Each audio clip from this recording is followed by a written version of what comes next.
On se retrouve aujourd'hui pour une nouvelle vidéo qui sera une revue sur la palette Desert Dusk de Huda Beauty, puisqu'on continue du coup sur les grandes palettes Huda Beauty.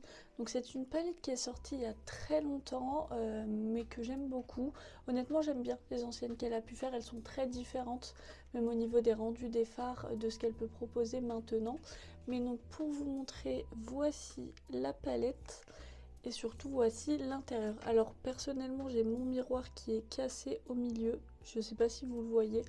Mais voilà surtout le plus intéressant. Donc l'intérieur de la palette.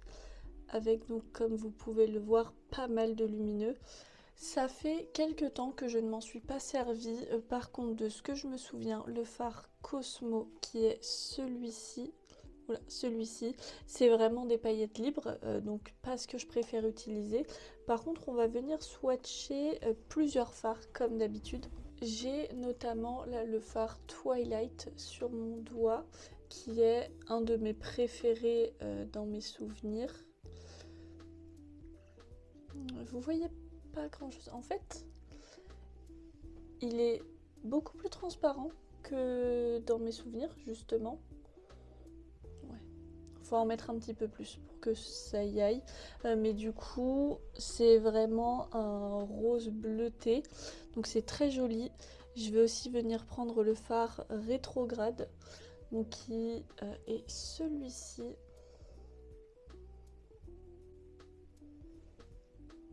Ouais, pas grand chose. Alors là ils font vraiment très sec. Dans mes souvenirs c'était pas aussi sec quand je m'en servais. Donc les fards lumineux doivent être un petit peu en train de mourir, je pense. Mais bon, alors voici donc rétrograde. Il est joli aussi, mais je trouve un petit peu moins que Twilight. Je vais quand même venir prendre un fard mat aussi pour voir un petit peu ce que ça donne. Donc je vais notamment prendre Blazing, qui est donc un orangé, un orange brique un petit peu. Et qui dans mes souvenirs est très sympa aussi, ouais. Là vous voyez, il est quand même bien pigmenté. J'ai des chutes par contre, je sais pas si vous voyez un petit peu, mais j'ai des chutes en fait en dessous. Donc ça il va falloir faire attention sur les yeux, c'est sûr. On va venir prendre un dernier fard, le Blood Moon. Et par contre là ça se voit, il est beaucoup plus crémeux que les autres. Je l'ai senti de toute façon qu'il était plus crémeux. Ouais, on n'est vraiment pas sur la même chose. Donc voilà les swatchs que j'ai pu faire. Je sais pas si je suis déçue ou pas, parce que les fards sont bien plus secs que dans mon souvenir. Mais il faut voir après comment ça rend sur les yeux. Pour me maquiller, je me suis attachée un petit peu les cheveux, enfin surtout dégager le visage. On va pouvoir commencer avec le fard Desert Sand, qui est celui-ci et qui va me servir comme d'habitude pour poudrer sous mon arcade sourcilière, comme je le fais tout le temps.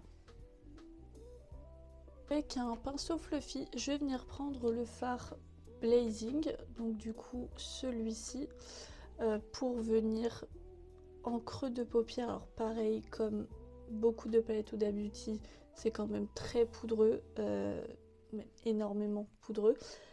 Mais on va voir si du coup ça rend le fard très pigmenté.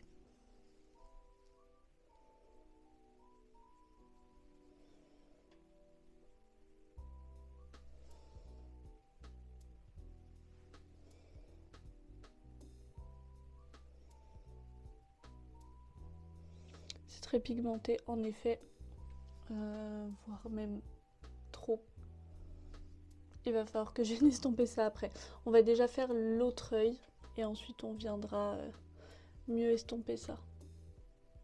Bon, comme c'est plus intense que ce que je ne pensais, je vais venir avec un autre pinceau fluffy, essayer d'estomper un petit peu tout ça. Je vais notamment venir prendre le fard Eden qui est celui-ci et qui je pense va m'aider à éclaircir tout ça.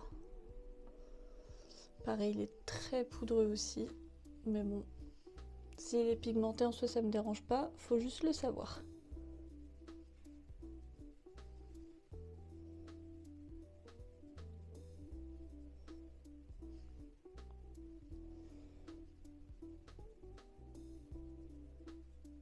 vais également venir avec le premier fard que j'ai utilisé, donc le Desert Sand, le beige, pour venir vraiment à nouveau sur tous les contours parce que je trouve ça trop fort pour l'instant.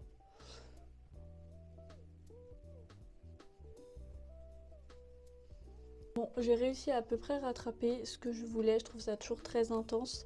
Donc vraiment le blazing, allez-y, vraiment mollo. Par contre, comparé à ce que j'avais pensé en faisant les swatchs, je n'ai aucune chute sous les yeux, vraiment rien n'est tombé. Donc comme quoi, au doigt ça fait des chutes, mais avec le pinceau tout se passe bien. Honnêtement, j'ai pas envie de rendre ça plus foncé que ça ne l'est déjà, donc je vais pas venir non plus avec un fard, un autre fard pour foncer mon creux de paupière. Je vais juste venir reprendre le fard blazing pour faire mon ras de cils.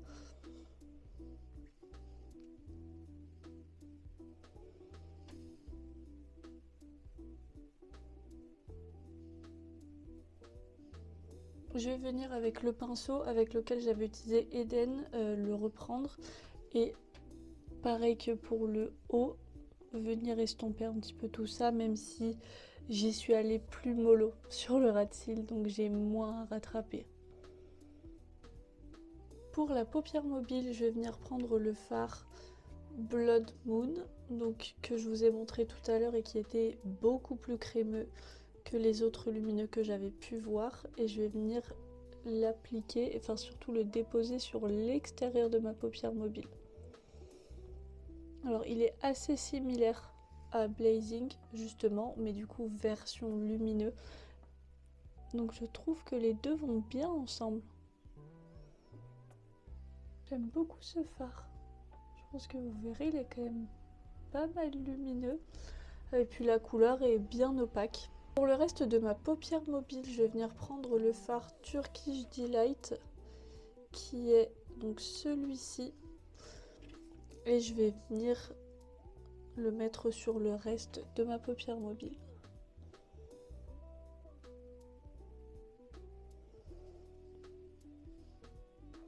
J'avais peur qu'on voit pas trop la différence entre les deux, mais franchement ça va.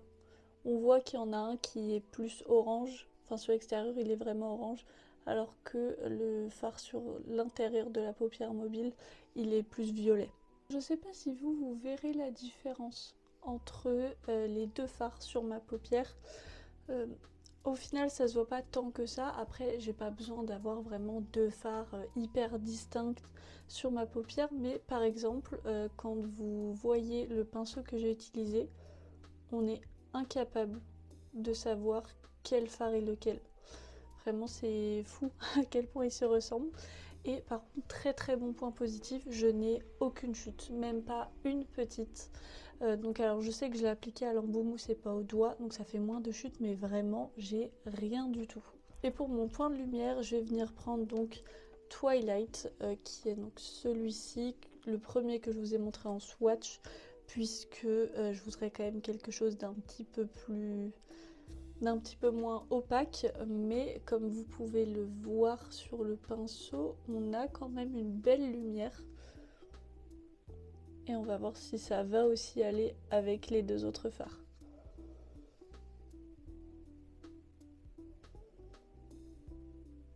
Je pense que vous voyez, oui, vous voyez quand même la lumière, c'est vraiment un violet froid. Donc très différente comme couleur par rapport aux deux autres lumineux, mais pareil, aucune chute, ça s'est bien appliqué, donc je suis très contente. Ça y est, j'ai terminé le reste de mon make-up hors caméra, donc j'ai notamment fait un trait de liner.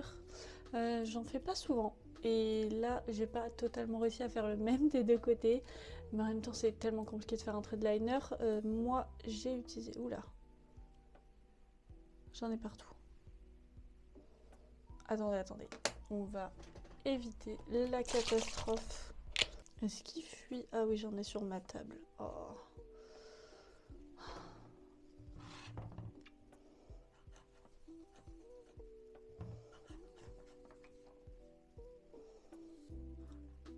Bon, J'ai réussi à rattraper cette catastrophe. Pour l'instant, je n'arrive plus à ouvrir mon liner parce qu'il est tout gras, comme c'est le biphasé de chez Yves Rocher. Et donc, je vous disais, j'ai fait un trait de liner avec le Tattoo Liner de chez Maybelline. J'ai également mis un crayon marron dans ma muqueuse et donc c'est le Sephora Crayon Yeux Mini Eye Pencil to Go. Je vous montre pas trop parce qu'il est dans le Project Pan, donc je vais pas vous spoiler. Les deux mascaras que j'ai mis en première couche de chez Dedona, c'est le Cat Black Volume Mascara, et en deuxième couche le Seal Sensational Waterproof de chez Maybelline. Je passe vite sur les produits parce qu'en soi c'est pas le sujet de la vidéo. Et mon nouveau combo lèvres du moment, donc le lip liner de chez Bella Pierre en teinte 02 Nude, le mini rouge à lèvres de chez NYX Bling et la Fat Oil de chez NYX en teinte Supermodel.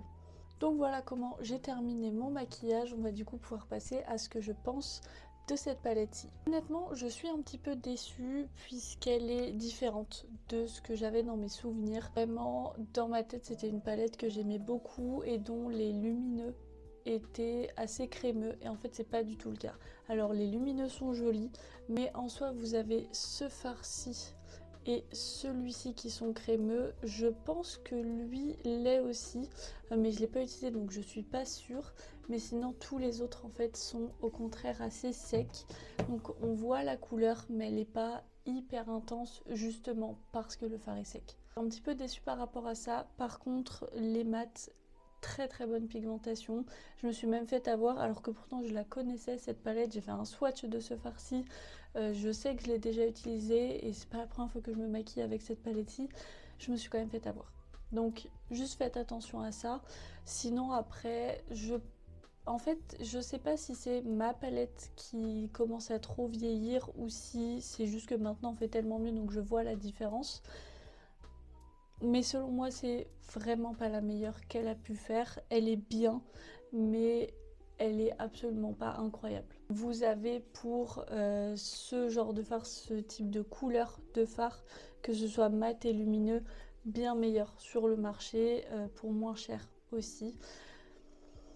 Donc un peu déçue, mais au moins je sais, et je pense que du coup il va falloir que je m'en serve un petit peu plus parce que pour le coup elle est vraiment en train de vieillir je pense. Je précise aussi, j'ai l'air très pâle. Pour le coup dans la vraie vie ça se voit moins, je vous jure que j'ai mis blush, bronzer et tout ça, mais j'ai l'air très pâle, plus pâle que dans la vraie vie, donc bon. C'est pas exactement comme ça dans la vraie vie, je suis pâle mais pas à ce point là. Et voilà, j'en ai maintenant terminé avec cette vidéo, j'espère qu'elle vous aura plu. N'hésitez pas à vous abonner et à activer la petite cloche de notification pour ne rien louper des prochaines vidéos.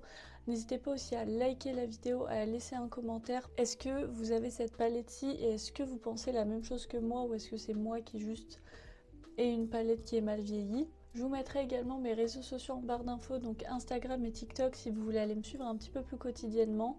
Moi en attendant, je vous fais plein d'énormes bisous et je vous souhaite une bonne journée.